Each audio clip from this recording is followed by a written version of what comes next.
Water మనకు దాహం వేస్తే ఎంత కావాలో అంతే తాగాలి. సో జీర్ణం అయిపోయింది. దంత దావనం ఎంతో ఇంపార్టెంట్. చేస్తారనుకోండి దంత దావనం, బట్ ఎప్పుడే కెమికల్స్ వాడకుండా వారానికి 1 or 2 days అన్న మీరు నీట్ విగ్గుతో వేపపుల్లో పెట్టి చేయండి. అలవాటు పిల్లలకి ఎంతో ఆరోగ్యంగా ఉంటుంది. టీత్స్ అన్ని క్యావిటీ రాకుండా. దాంతోపాటు గమ్స్ అన్నిటి కూడా మసాజ్ చేయాలి ఒకసారి. మన గమ్ అన్ని వేరు పెట్టట్లేదు ఇప్పుడు ఎవరు. బ్రష్లో కెమికల్స్ పాడైపోతుంది. అది ఆ చిగుర్లు కూడా మనం కొంచెం మసాజ్ ఇవ్వాలి. Okay, so tongue scraping very important. మన వాట్ టు సే టేస్ట్ బడ్స్ని ఎన్హాన్స్ చేయాలన్నా, టంగ్ మీద ఉన్న ఆమదోషం తగ్గాలన్నా మనం టంగ్ క్లీన్ చేయాలి. ఓకే, అయిపోయింది. ఇంకా నెక్స్ట్ ఐస్ మన ఒక ప్రధాన ఇంద్రియం కదా. టంగ్ టేస్ట్ అయిపోయింది. ఐస్ని మనం ఎలా పడితే అలా లేవంగానే బ్రైట్ ఆబ్జెక్ట్ చూడకూడదు అస్సలు. మొబైల్ మనం వెంటనే వేసినప్పుడు మనం ఏం చూడాలి?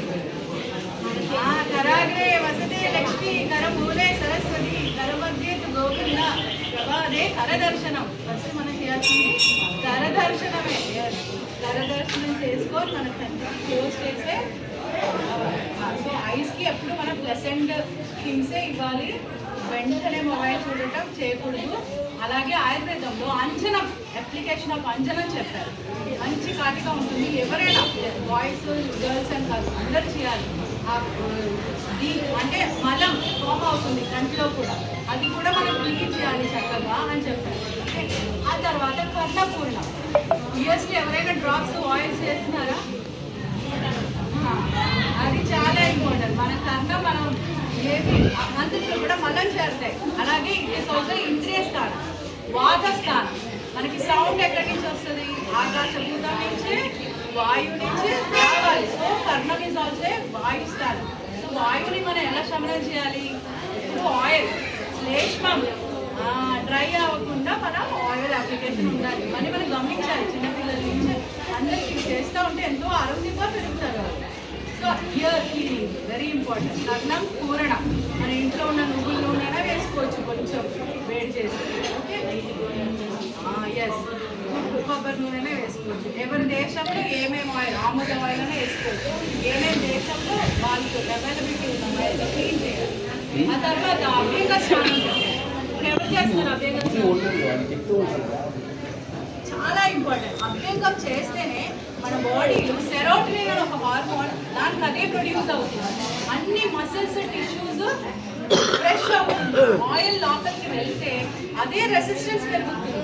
అని ఏం చేయక్కర్లేదు. Body itself will produce A resistant. మనకి వేరే డిసీజ్ ఏమి రాకుండా రెసిస్టెన్స్ బాడీకి బలం, రోగబలం పెరుగుతుంది.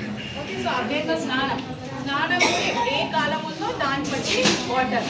ఉష్ణోదక స్నానం అయితే చలికాలంలో ఉష్ణోదక స్నానమే చెప్పారు. గోరువెచ్చని నీళ్ళతోనే స్నానం చేయాలి. సమ్మర్ టైంలో నార్మల్ వాటర్ స్నానం చేయవచ్చు. ఓకే, అయిపోయింది. ఇవన్నీ అయిపోయాక ఆహారంలోకి వస్తారు. వ్యాయామం, అభ్యంగం తర్వాత వ్యాయామం. సార్ చెప్పారు కాబట్టి ఎక్కువ చెప్పట్లేదు వ్యాయామం గురించి. యోగా కానీ వ్యాయామం బాడీకి మైండ్కి రెండింటికి ఇచ్చే ఎక్సర్సైజ్. ఓకే, ఇవన్నీ కరెక్ట్గా మన ఆర్గన్స్ వర్క్ అవ్వాలంటే అన్ని మజిల్స్ కట్టాలి. మినిమం వాకింగ్ 20 minutes వాకింగ్ అన్ని చేసుకోవాలి. ఇంట్లో ఉన్న లేడీస్కి ఎక్కువ జెంట్స్ ఏదో ఒక రకంగా వాకింగ్. లేడీస్ చాలా మంది షోల్డర్ లెవెల్ అండి 50 years అందరికీ ఫ్రోజన్ షోల్డర్స్ వస్తుంది. మరి ఇంట్లో అన్ని పని చేసుకుంటారు.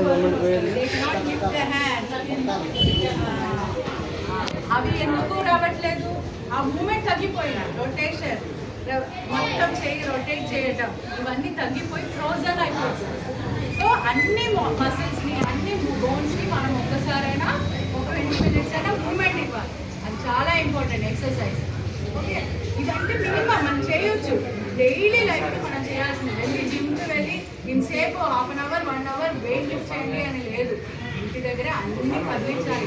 హెడ్, నెక్, హ్యాండ్స్, లెగ్స్ అయిపోయింది.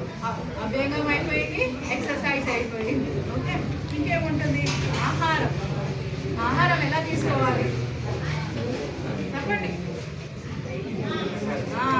ఈజీలీ డైజెస్ట్ అవ్వాలి. ఎస్, ఎప్పుడు రెడీ అప్పుడు చేసినాయి, ఉష్ణంగా అప్పుడప్పుడు చేసినాయి. నిన్న నైట్ చేసి ఫ్రిడ్జ్లో పెట్టే తినకూడదు. అది దాంట్లో ఏమవుతుంది, అది డైజెస్ట్ అవ్వదు బాడీలో. సో మనం ఎప్పటికప్పుడు ప్రిపేర్ చేసినప్పుడు, అలాగే ఏ దేశంలో ఏ కాలంలో అన్సీజనల్గా ఫ్రూట్స్ ఆ దేశంలో వస్తుందండి, పశ్చిమ ఆ దేశంలో ఇది వస్తుంది. ఇప్పుడు బాడీ ఈ సీజన్ కాదు కదా, ఈ సీజన్లో పెట్టి మ్యాంగోస్ తినండి. ఈ దేశంలో ఇప్పుడు ఏం పండిస్తాం ఎక్కువ, యాపిల్, దానిమ్మకాయ, టైం. సో అదే తినాలి. ఇప్పుడు శాస్త్రంలో చెప్పారు, ఎక్కడో పండే ఫ్రూట్ ఈ దేశంలో ఈ కాలంలో తింటే కూడా మనకి అజీర్ణం, డిసీజెస్ వస్తాయి. సో అది ఇంకా మీరు అడగవసరం లేదు. మీకు దొరికే ఫ్రూట్స్ అన్నీ కూడా అప్పటికప్పుడు వండుకొని తినాలి. ఆహారం కరెక్ట్గా ఉంటే చాలా వరకు డిసీజ్ రావు. మనం తినే దాని నుంచే ఏదైనా డిసీజ్ ఫామ్ అవుతుంది.